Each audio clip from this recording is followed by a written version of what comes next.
आज हमारे साथ हैं देश के एक मशहूर नेता।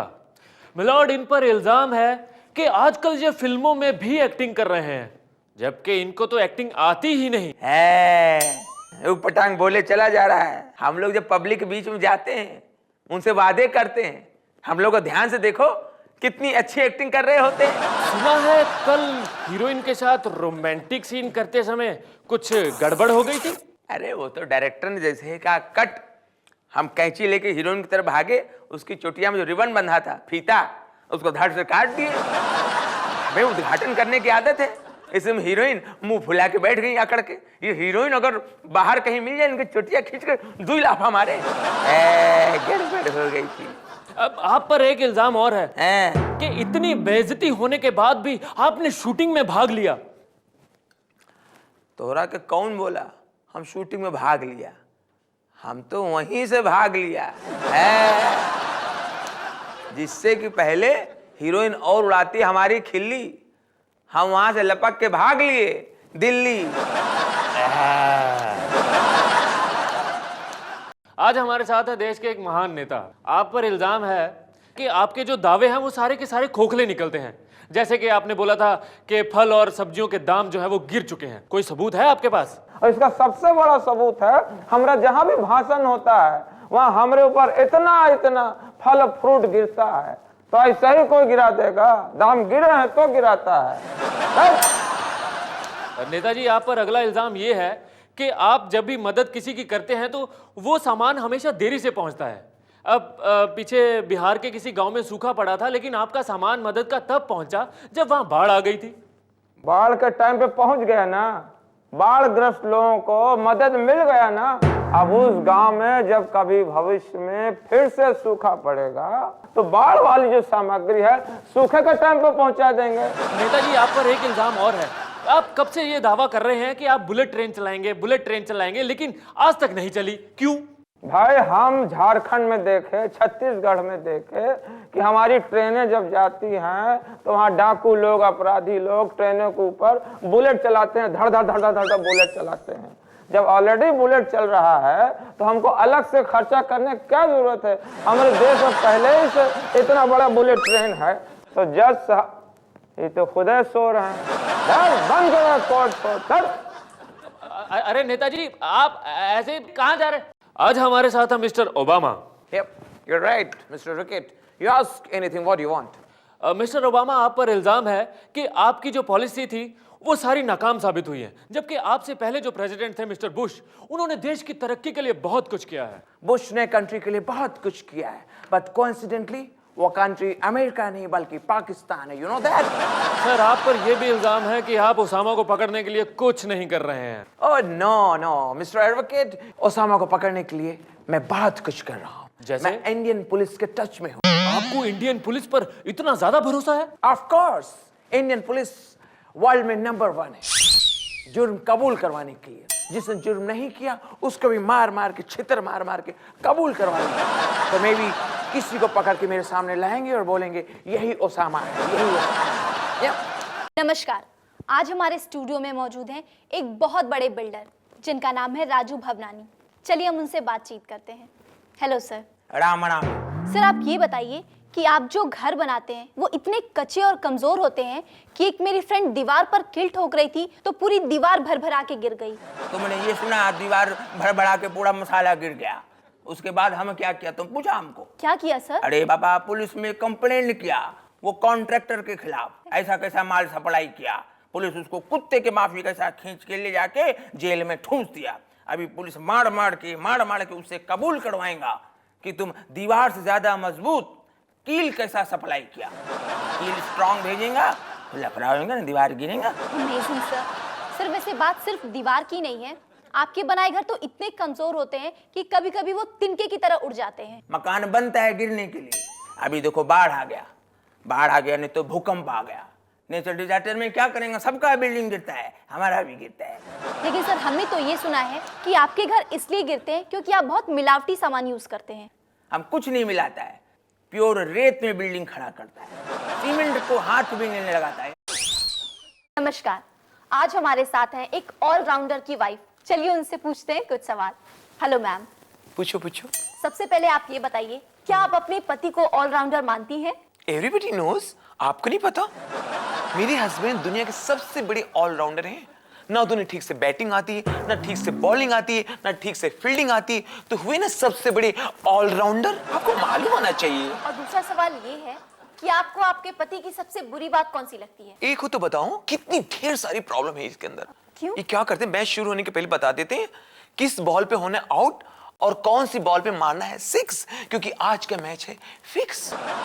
सस्पेंस खोल देते हैं, पूरा मैच का मजा ही खराब कर देते हैं। हाँ? इतनी ऑनेस्ट बनने की क्या जरूरत है? सस्पेंस के लिए मैंने स्लम डॉग 20 बार देखी। स्लम डॉग स्लमडॉग में सस्पेंस कहाँ है? फिल्म का नाम है स्लम डॉग, उसमें कुत्ता कहाँ दिखाया? बिल्कुल सही बोला आपने। अच्छा ये बताइए, जब किसी बड़ी टीम के साथ मैच होना होता है, हाँ। तो आप अपने पति के लिए क्या करती हैं? मैं बहुत सपोर्ट करती हूँ इनको। इनसे झगड़ा बंद कर देती हूँ, मारपीट बंद कर देती हूँ। क्यों? क्योंकि अगले दिन जब ये बैटिंग को जाएंगे तो सामने वाले बॉलर से पीटने ही वाले हैं। पीटेंगे तो मैच हारेंगे, मैच हारेंगे तो पब्लिक भी पीटेगी, और पब्लिक से पीट के जब घर आते तो मैं पीटती हूँ, तो पहले से क्या मारना बेचारे को। नमस्कार, आज हमारे साथ हैं अगले वर्ल्ड कप में सेलेक्ट हुए क्रिकेटर की वाइफ। चलिए उनसे पूछते हैं कुछ खास सवाल। Hello ma'am. नमस्ते बहन जी। तो आप सबसे पहले ये बताइए कि आपके पति अगले वर्ल्ड कप के लिए सेलेक्ट हो गए हैं, तो आपने तैयारियां शुरू कर दी हैं? ये जब से बताए हैं कि सिलेक्शन हो गया है, विदेश जाना है, तो घर में भागा दौड़ी लगी है, खूब खरीदारी हो रही है। बक्सा सब रख लिए हैं, और वो भी रखाए हैं, स्विमिंग कॉस्ट्यूम वो भी रखा दिए हैं। इसका मतलब आप तैरना जानती हैं? तो नदियों में तो बहुत तैरी हूँ। ओहो, क्या बात है। लेकिन मैम, आपने बैट रखा कि नहीं? बैट नहीं रखा है, ये ज्यादा बैट का इस्तेमाल नहीं करते हैं। कह रहे थे कि बहुत जरूरी हुआ तो अपने साथी लोगों से मांग लेंगे। अच्छा मैम ये बताइए, जब आप अपने पति के साथ विदेश जाती हैं तो कैसा महसूस करती हैं? हम तो वहाँ बहुत घूमती हूँ, बहुत इंजॉय करती हूँ। लेकिन सर तो खेलने में बिजी रहते हैं। नहीं, इतना नहीं बिजी रहते हैं। अब ये जब बैटिंग को जाते हैं तो स्टेडियम के बाहर गाड़ी स्टार्ट करके जाते हैं, हमसे कहते हैं बैठो, हम अभी आउट होके आ रहे हैं। तो फैमिली का ध्यान बहुत रखते हैं। जब आपके पति किसी मैच में हार जाते हैं तो आप उनको क्या समझाती हैं? अरे ये डरते बहुत हैं, इंडिया आने में डरते हैं। इनसे पूछो क्यों, तो कहते हैं नहीं, इंडिया जाएंगे तो वहाँ लोग पीटेंगे। तो हम इनसे कहती हूँ कि यहाँ भी तो इंडियंस हैं, तो ये लोग भी पीटेंगे, तो विदेश में पीटने से अच्छा है इंडिया चलो, इंडिया में पीटो। नमस्कार, आज हमारे बीच मौजूद हैं एक बहुत महान नेता। चलिए उनसे कुछ बातचीत करते हैं। सर ये बताइए, मिनिस्टर किसे कहते हैं? मिनिस्टर वो होता है जो एकदम मिनी स्तर का कार्य करे, निचले स्तर का। सर हमारा दूसरा सवाल कि सभी नेता झूठ बोलकर वोट क्यों मांगते हैं? अगर हम अपनी असलियत बता देंगे तो कोई हमें वोट देगा। सर मेरा सवाल ये है कि आजकल पॉलिटिक्स में हीरो हीरोइन तो आ ही गए हैं, साथ में कुछ गुंडे टाइप के लोग भी आ गए हैं, तो ये सब क्या चल रहा है? ओहो, तो फिल्में बहुत देखती हो हैं?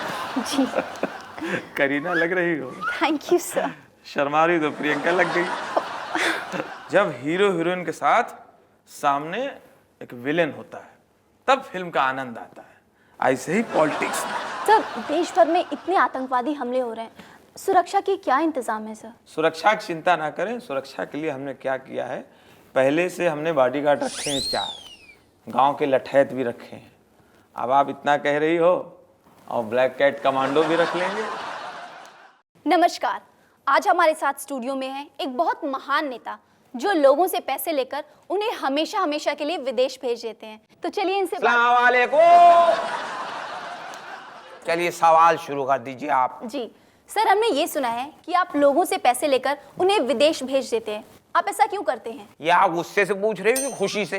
गुस्से से? हाँ, हरे को इसमें बुराई बड़ी नजर आ रही है। बुराई, इसमें अच्छाई है। अच्छाई? भाई लोग मेरे पास आते हैं अपनी तकलीफ लेके, वो कहते हैं हमारे गांव में सड़क नहीं है, हमारे गांव में पानी की परेशानी है, बिजली नहीं आ रही। तो मैं कहता हूँ भाई ये सारी सुविधाएं तो विदेशों में है, आप पासपोर्ट बनवा लो, मैं विदेश भेज देता हूँ, मजे करो मजे करो। अच्छा सर, अगर आप इस कबूतरबाजी में नहीं पकड़े जाते तो क्या होता? मुल्क का फायदा होता है, हिंदुस्तान का। लेकिन कैसे सर? अब मैं विदेशों में लोगों को भेज रहा हूँ, ठीक है, तो अपने देश की पॉपुलेशन कम हो रही। मैं तो सारी बुराइयां मुल्क की निकाल के विदेशों में फेंक दिया, अब तुम भुगतो। आज हमारे स्टूडियो में है एक मशहूर political personality mister Aman Singh, hello sir. नमस्कार। एसपी छोड़ने के बाद आपने अपनी नई पार्टी बनाई है, क्या नाम रखा है अपनी पार्टी का? AB, अमन सिंह और बचपन पार्टी। हम तो इतने कॉन्फिडेंट हैं कि हमने अपने मंत्री पद भी डिसाइड कर दिए हैं। हमारे आमिर खान वो होंगे शिक्षा मंत्री। शिक्षा मंत्री? देखिए, चाहे तारे जमीन के हो चाहे 3 इडियट्स हो, उन्होंने हमेशा शिक्षा की बात की है। सनी देओल होंगे हमारे रक्षा मंत्री। पूरा हिंदुस्तान जानता है कि उनका एक एक हाथ 2.5 किलो का है। और संजय दत्त होंगे हमारे राष्ट्रीय सुरक्षा सलाहकार, क्योंकि उनकी सलाह में मान्यता होगी। और बप्पी लेवी हमारे होंगे गोल्ड मंत्री। और हमारे बाल विकास मंत्री होंगे अनिल कपूर, क्योंकि पूरा हिंदुस्तान जानता है कि उनके शरीर में सबसे ज्यादा बाल है। लेकिन सर, आपने बचपन परिवार के बारे में कुछ नहीं सोचा? उनके बहुत कुछ सोचा है। हमारी होम मंत्री होंगी हमारी बहू ऐश्वर्या, और होम सेक्रेटरी होंगे अभिषेक, और हमारे बड़के भैया होंगे क्या होंगे? प्रधानमंत्री। और कौन होगा प्रधानमंत्री? लॉक किया जाए। अरे hello hello hello, excuse me, बहुत बहुत मुबारक हो, बहुत बहुत मुबारक हो। आप बम ब्लास्ट में जिंदा बच गए। इस समय आप कैसा महसूस कर रहे हैं? Bomb blast?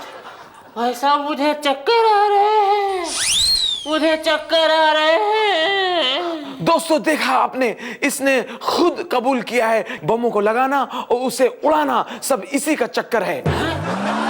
भाई साहब, ये क्या बकवास है? वो सब छोड़ो, तुम मुझे ये बताओ, जिस वक्त बम ब्लास्ट हुआ तुम क्या कर रहे थे? ओ जी, हम तो घर पे बैठे सीरियल देख रहे थे। देखा दोस्तों आपने, मासूम सा सीधा साधा दिखने वाला, दरअसल ये शख्स खतरनाक आतंकवादी है। सीरियल ब्लास्ट इसी ने किए हैं, आपने खुद इसके मुंह से सुना है। भाई साहब, मैं तो रेडियो स्टेशन पे काम करता हूँ, गानों की हिट लिस्ट बनाना हूँ।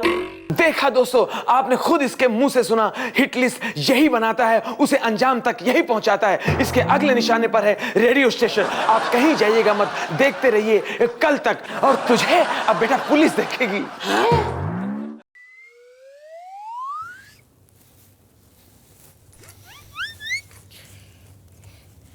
साहब, मैंने सुबह से कुछ नहीं खाया है। अच्छा, 2 दिन से तो मैंने भी कुछ नहीं खाया है। हैं? इसका मतलब आप मेरे से भी बड़े भिखारी हो। क्या मतलब है? मैं भूख हड़ताल पर हूँ। तो यहाँ क्या संसद से खाना आने का इंतजार कर रहे हो? नहीं भाई, मैं खाद्य मंत्री के आने का इंतजार कर रहा हूँ। खाद्य मंत्री को खाओगे? नहीं भाई, मैं खाद्य मंत्री से पूरे देश को खिलवाऊंगा, देश की गरीबी मिटाऊंगा, भ्रष्टाचार खत्म करवाऊंगा, गरीबों को आगे लाऊंगा। ऐसे क्या देख रहे हो? साहेब, क्या हुआ? साहेब, आप तो प्रधानमंत्री बन सकते हो। अच्छा, कैसे यार? क्योंकि आप बोल अच्छा सकते हो, कर कुछ नहीं सकते हो। ये लो बिस्किट खा लेना। गजेंद्र भैया, इस पे लिखा है कि अब ऑनलाइन टैक्स भरना इतना पॉपुलर हो गया है कि लाइनें अक्सर जाम रहती हैं। तो वो अखबार पढ़ रहा फालतू का।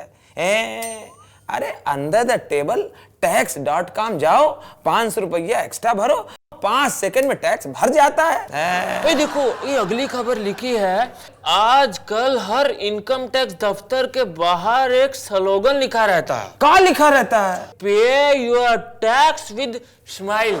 पे स्माइल। हम कल गए हैं अपना टैक्स भरने, टैक्स के दफ्तर। हमारे साथ गए हैं इस्माइल भाई।